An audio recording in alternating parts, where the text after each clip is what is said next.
Etong kinalalagyan natin ngayon mismo sa third floor ng old building ng Arroyo High School.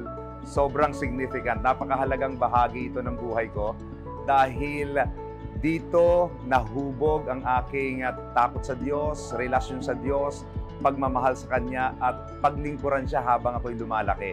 Dahil dito po sa mga classroom na ito, particularly itong kinatatayuan kong harap na ito yung classroom namin during children's ministry ng JIL.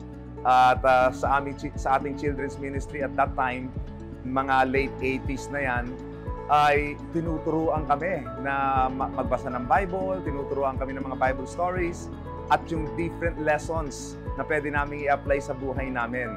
Story of David, story of Joshua, etc. etc. At may mga memory verses kami. Every Sunday, yung init ng ating mga kapatid na magdala ng kaluluwa sa Panginoon, ang nangyari, kung saan man mapunta ang JIL from Arroyo, napunta sa probinsya, napunta sa anumang lugar, napunta ng ibang bansa, ang laging mindset, walang JIL, kailangan magkaroon ng JIL. That's the revival na dala-dala ng Arroyo at that time.